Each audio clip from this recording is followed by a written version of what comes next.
प्रिय भक्तों, जय श्री राम। युगों युगों से मनुष्य के मन में एक प्रश्न सबसे गहरा घाव करता आया है। क्या हमारा भाग्य पहले से लिखा हुआ है? यदि हमारे जन्म से लेकर मृत्यु तक सब कुछ पहले से तय है, तो फिर हमारी पूजा, हमारी प्रार्थना, हमारी साधना और यह राम नाम का जप, क्या ये सब व्यर्थ है? तो क्या हाथ जोड़कर ईश्वर के सामने खड़े होने का कोई अर्थ नहीं है? जब सब कुछ पहले से निश्चित है, आज हम इसी भ्रम को तोड़ेंगे। आज का यह वीडियो आपके जीवन की दिशा बदल देगा, क्योंकि आज हम उस दिव्य सत्य की बात करेंगे जो सबसे कठोर प्रारब्ध को भी बदलने की क्षमता रखता है। वीडियो में अंत तक हमारे साथ बने रहिएगा, क्योंकि आज आपको भाग्य बदलने की चाबी मिलने वाली है। हमारे धर्मशास्त्रों में लिखा है कि हमारे कर्म 3 प्रकार के होते हैं और हमें उन्हें भोगना ही पड़ता है। पहला, संचित कर्म, हमारे अनेकों जन्मों के कर्मों का विशाल भंडार है। दूसरा, क्रियमाण कर्म, जो कर्म हम अभी इसी वक्त कर रहे हैं। तीसरा, प्रारब्ध कर्म, यह पिछले कर्मों का वह हिस्सा है जो इस जन्म में भाग्य बनकर हमारे सामने आया है। प्रिय भक्तों, कर्मों का हिसाब किताब कोई छोटा मामला नहीं है। यह तो एक विशाल भंडार है जिसे हम संचित कर्मों का गोदाम कहते हैं। इन्हीं संचित कर्मों के कारण हमें बार बार जन्म लेना पड़ता है और यही हमारे जीवन की पूरी दिशा तय करते हैं। इससे बचने का एकमात्र उपाय है भगवान राम का भजन। यदि मन से राम नाम का भजन कर लिया तो कर्मों के बड़े बड़े गोदाम को भस्म करने की शक्ति रखता है। राम नाम के भजन बल से संचित कर्मों का भंडार जल जाता है। प्रारब्ध को हम इसी जन्म में भोग लेते हैं और क्रियमाण कर्म जो हम इस पल कर रहे हैं, उन्हें भगवान श्री राम के चरणों में समर्पित कर देते हैं। और जब वह परम अवस्था आ जाती है, भक्तों, मनुष्य जन्म मरण के इस अंतहीन चक्र से मुक्त होकर परम धाम को प्राप्त करता है। लेकिन यदि भजन नहीं किया तो वही पुरानी कहानी बार बार चलती रहती है। पुनरपि जननम पुनरपि मरणम पुनरपि जननी जठरे शयनम, यानी फिर जन्म, फिर मृत्यु, फिर वही संसार का प्रपंच। और यह अनंत चक्र कभी रुकता ही नहीं। अगर इस चक्र को रोकना है तो बस एक ही उपाय है, खूब राम नाम का भजन करो, खूब राम राम जप करो, किसी को कष्ट मत दो, गंदे आहार मत करो, मांस, मछली, अंडा, शराब, ये सब मन को मैला करने वाली बातें हैं, इन्हें छोड़ दो। जीवन अपने आप साफ, पवित्र और शांत हो जाएगा। शास्त्रों में भगवान शिव माता पार्वती से एक अत्यंत रहस्यमयी बात कहते हैं। हे देवी, राम नाम जपने वाला भक्त प्रारब्ध का दास नहीं रहता। राम नाम उसके भाग्य का रचयिता बन जाता है। राम नाम भाग्य को पूरी तरह मिटाता नहीं है, लेकिन यह भाग्य की कठोरता को समाप्त कर देता है। यह नाम आपके लिए एक दिव्य कवच का काम करता है। प्रारब्ध रूपी बाण, कष्ट और बाधाएं आपके जीवन में अवश्य आएंगे, पर राम नाम का यह अभेद कवच आपके मन और आत्मा को विचलित या भेदन नहीं करने देगा। जहां प्रारब्ध ने आपको तीखे कांटे चुभोने का विधान किया था, वहीं राम नाम की शक्ति से वह चुभन मिट जाती है और आपको केवल ईश्वरीय शांति या फूलों का स्पर्श महसूस होता है। इतिहास और पुराण गवाह हैं कि कैसे राम नाम ने असंभव को संभव किया। आइए इन 4 दिव्य प्रमाणों को देखें। पहला, अहिल्या का उद्धार। महर्षि गौतम की पत्नी अहिल्या, जो श्राप के कारण पत्थर बन चुकी थीं, उनका प्रारब्ध अटल था। लेकिन जैसे ही प्रभु श्री राम के चरण और उनके नाम की ऊर्जा वहां पहुंची, पत्थर भी जीवित हो उठा। राम नाम निर्जीव में भी प्राण फूंक सकता है। दूसरा, महर्षि वाल्मीकि का परिवर्तन।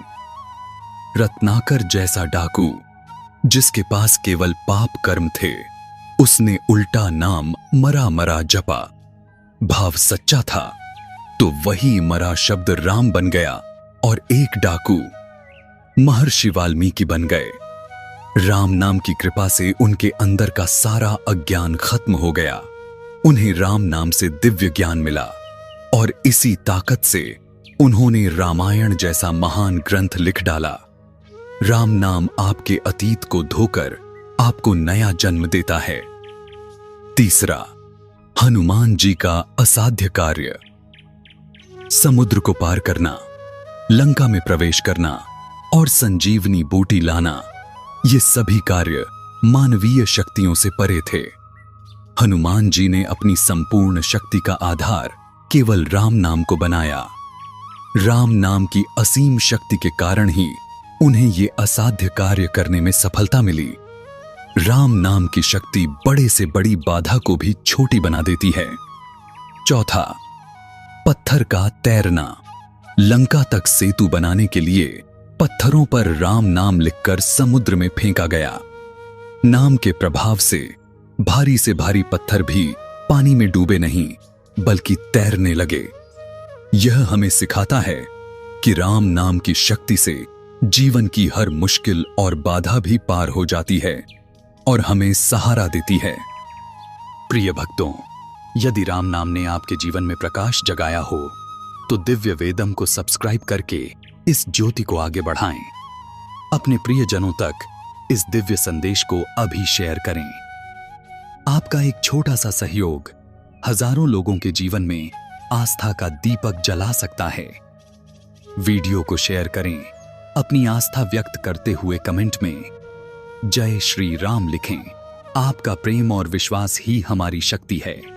एक बार एक व्यक्ति अपने दुर्भाग्य से बहुत परेशान था। वह जितनी मेहनत करता उसे उतनी ही असफलता मिलती। हारकर वह एक संत के चरणों में गिरा और रोते हुए पूछा, गुरुदेव, क्या मेरे भाग्य में सुख लिखा ही नहीं है? क्या मेरा प्रारब्ध इतना कठोर है? संत मुस्कुराए और बोले, बेटा, प्रारब्ध कर्म का फल है और राम नाम कृपा का फल है। बस हर श्वास में राम को बसा लो। उस व्यक्ति ने तर्क करना छोड़ दिया और बस राम राम जपना शुरू किया। धीरे धीरे उसका स्वभाव बदला, उसकी वाणी बदली और देखते ही देखते उसके बिगड़े काम बनने लगे। क्योंकि याद रखिए, जब आपकी चेतना बदलती है तो भाग्य को भी अपना रास्ता बदलना पड़ता है। भक्तों, केवल सुनने से नहीं, करने से लाभ होगा। आज से ही अपने जीवन में राम नाम की शक्ति को उतारने के लिए ये 3 जादुई सूत्र अपनाएं। सूत्र 1, जल का अभिमंत्रण। जब भी पानी पिएं, गिलास हाथ में लेकर 3 बार प्रेम से बोलें, राम राम। विज्ञान भी मानता है कि शब्दों की ऊर्जा पानी में जाती है। यह अभिमंत्रित जल आपके शरीर के रोम रोम को पवित्र और सकारात्मक कर देगा। सूत्र 2, संकट निवारण। जब भी अचानक डर लगे, गुस्सा आए या कोई बुरी खबर मिले, सब कुछ रोककर आंखें बंद करें और 30 सेकंड के लिए गहरी सांस के साथ मन ही मन राम पुकारें। आप देखेंगे कि बेचैनी तुरंत शांति में बदल जाएगी। सूत्र 3, निरंतर जप का संकल्प। भक्तों, याद रखें, इस साधना का सच्चा सार यही है कि राम नाम आपके अंतर मन में निरंतर गूंजता रहे और आपकी चेतना में स्थायी रूप से स्थापित हो जाए। जब आप प्रतिदिन श्रद्धा के साथ जप करते हैं तो यह पवित्र नाम धीरे धीरे भीतर इतना गहराई तक उतर जाता है कि मन, हृदय और श्वास तीनों में उसका दिव्य स्पंदन महसूस होने लगता है। समय के साथ यही नाम आपकी हर सांस में, हर क्षण में बिना किसी प्रयास के स्वयं प्रवाहित होने लगता है। यही वह उच्च अवस्था है जहां राम नाम साधना नहीं रह जाता, स्वभाव बन जाता है और मन निरंतर उसकी सुरधारा में डूबा रहता है। तो आज एक निश्चय कीजिए, अपने अंदर की आशंका, डर और संदेह को त्याग दीजिए। भाग्य बदले या न बदले, चिंता मत कीजिए। क्योंकि भाग्य से भी बड़े भाग्य विधाता राम हैं। प्रिय भक्तों, यदि आप इन शक्तियों को अपने जीवन में धारण करना चाहते हैं तो राम नाम को केवल पूजा पाठ तक सीमित न रखें। इसे अपनी आदत, अपनी श्वास और अपने जीवन का अभिन्न अंग बना लीजिए। न कोई कठिन नियम, न कोई जटिल साधना, बस चलते फिरते, उठते बैठते अपने हर कर्म के साथ मन ही मन जपते रहिए, राम राम। प्रिय भक्तों, वीडियो को अंत तक देखने के लिए आपका हृदय से धन्यवाद। दिव्य वेदम परिवार की यही कामना है कि यह दिव्य ज्ञान आपके जीवन में प्रकाश और शांति लाता रहे। ऐसी ही आध्यात्मिक और प्रेरणादायक कथाओं से जुड़े रहने के लिए हमारे साथ बने रहें। यदि यह संदेश आपके हृदय को छू गया हो तो वीडियो को लाइक करके इस दिव्य प्रयास को आशीर्वाद दें। अपने प्रियजनों के साथ इसे शेयर करके पुण्य कमाएं। सब्सक्राइब करके इस आध्यात्मिक यात्रा में हमारे साथी बने। और यदि आपकी आस्था प्रभु श्री राम में अटूट है तो कमेंट में पूरे भाव से लिखें, जय श्री राम। फिर मिलेंगे एक और पावन कथा के साथ। तब तक के लिए सबको मेरी ओर से राम राम।